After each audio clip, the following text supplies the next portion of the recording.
NEET परीक्षा में गड़बड़ी को लेकर छात्रों का आक्रोश थमने का नाम नहीं ले रहा है और शुक्रवार को कुछ छात्रों ने शिक्षा मंत्रालय के बाहर भी प्रदर्शन किया।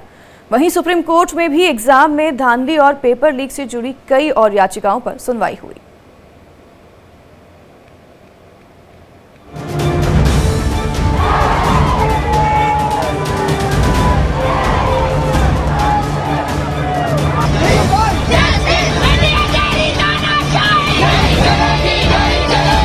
नीट परीक्षा में धांधली पर छात्रों का आक्रोश थमने का नाम नहीं ले रहा। सिर्फ 1563 छात्रों के लिए री एग्जाम से छात्र खुश नहीं है और हर छात्र का एक ही सवाल है, नीट में धांधली की निष्पक्ष जांच हो, पारदर्शिता के साथ परीक्षा फिर से आयोजित कराई जाए ताकि सारी आशंका दूर हो और किसी भी छात्र के साथ धोखा न हो। हमारा फ्यूचर, हमारा करियर कोई मजाक नहीं है। हम लोग चाहते हैं री नीट हो। अगर एनटीए को पेपर बनाना ही था कि ऑल इंडिया लेवल का हो तो उसमें 1 या 2 टॉपर निकलने चाहिए। 67 टॉपर कैसे निकल सकते हैं? हम लोगों ने भी एग्जाम्स दिए थे, साल और मेहनत करी थी। इतना बड़ा स्कैम करके एनटीए से 1500 बच्चों का एग्जाम कराए। हम लोगों का क्या, हम लोगों की मम्मी पापा इतना हार्ड वर्क करते हैं। हम लोग इतने मिडिल क्लास फैमिली से आते हैं, हमें पता भी नहीं था कि ग्रेस मार्क नाम की कोई चीज होती है। हम भी कोर्ट में केस करते, हम भी रीनीट का मौका पा सकते थे।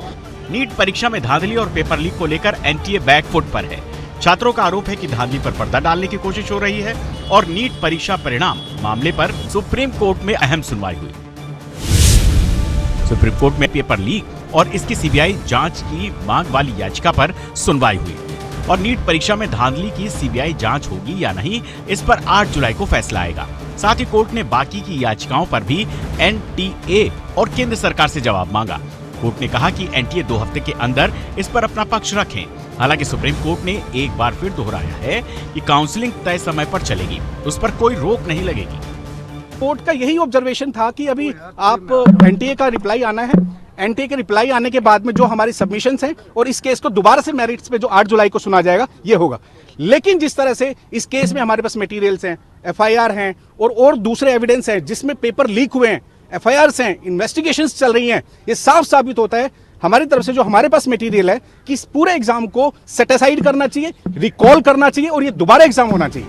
पहले 1563 छात्रों के ग्रेस मार्क्स कट कर उन्हें री एग्जाम में बैठने का ऑप्शन दिया गया, लेकिन सबसे बड़ा सवाल नीट परीक्षा धांधली और पेपर लीक को लेकर है। पटना में पेपर लीक का मामला सबके सामने आया। पटना पुलिस ने माना कि पेपर लीक किया गया था। एफआईआर में आरोपियों के बयान दर्ज हैं। दूसरी तरफ गोधरा में भी परीक्षा की धांधली का खुलासा हुआ और 3 लोगों की गिरफ्तारी हुई। 3 मेजर मुद्दे हैं। एक तो लीकेज को लेकर है और ग्रेस रूल्स को लेकर था। हमारी उसमें मेजरली 2 बात हमने बोली है कि ग्रेस जिनको मिला है उनको किस बेसिस पे मिला, तो उसको तो वो कल वर्डिक्ट आ चुका है, वो अब कोई मुद्दा नहीं रहा है। दो जो मेजर मुद्दे हैं कि अगर ये एनटीए ने एक्सेप्ट कर लिया है कि ग्रेस मार्क्स को दिए गए और उनको वापस रीचांस दिया जा रहा है, तो सिर्फ इन्हीं को क्यों रीचांस दिया जा रहा है? उन बच्चों को भी रीचांस देना चाहिए जिन्होंने कंप्लेंट सिर्फ लोकल अथॉरिटी को करी थी। उन सभी सेंटर्स पे भी गड़बड़ी हुई थी। जिन्होंने हाई कोर्ट में जाके अगर रेट फाइल करी उनको चांस दे दिया गया। जिन्होंने लोकल कंप्लेंट गई, गांव का बच्चा कैसे हाई कोर्ट में जाके रेट फाइल कर सकता है? उनकी अगर काबिलियत नहीं है या उनके पास आर्थिक दृष्टिकोण इतना सुदृढ़ नहीं है। यानी ऐसा बहुत कुछ है जो क्लियर नहीं है। पूरी परीक्षा संदेह के घेरे में है। जस्टिस विक्रम नाथ और न्यायमूर्ति संदीप मेहता की अवकाश पीठ ने मामले की सुनवाई की। अगली सुनवाई 8 जुलाई को होनी है। तब तक छात्र दुविधा में हैं, क्योंकि सब कुछ सुप्रीम कोर्ट के फैसले पर टिका है। इस बीच कुछ छात्रों ने शिक्षा मंत्रालय के बाहर भी विरोध प्रदर्शन और नारेबाजी की। मैं सरकार की ओर से सारा विद्यार्थियों को आश्वस्त करता हूं, पारदर्शी तरीका अपनाई जाएगी, कोई घबराने के कारण नहीं है। परीक्षा अच्छी हुई है।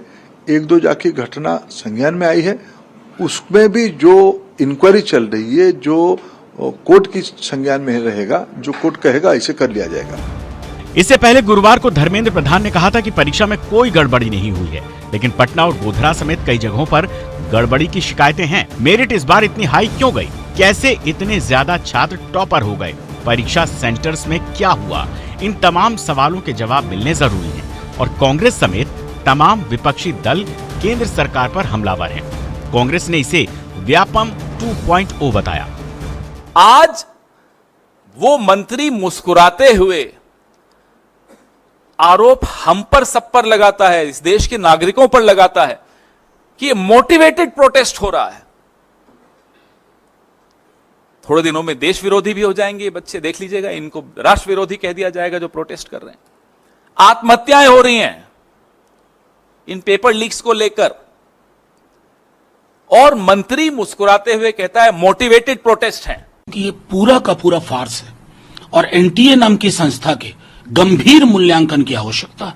मैं अपने विश्वविद्यालय में देख रहा हूं एनटीए के माध्यम से क्या हो रहा है एडमिशंस में। अब आपकी मर्जी है, आप सुनना नहीं चाहोगे, 48 घंटे के अंदर आपने क्लीन चिट भी दे दी। कौन सी कमेटी की रिपोर्ट आ गई? ऐसे होता है न मुखे कानून छो। आप देखिए आप कितने बच्चों के भविष्य के साथ खिलवाड़ कर रहे हैं। नीट परीक्षा में धांधली मामले में एनटीए की कार्यप्रणाली पर गंभीर सवाल खड़े हो गए हैं। गड़बड़ी के सबूत सामने हैं। अब देखना यह है कि छात्रों को इंसाफ कब मिलता है और अगली सुनवाई में सुप्रीम कोर्ट एनटीए को आदेश क्या देता है।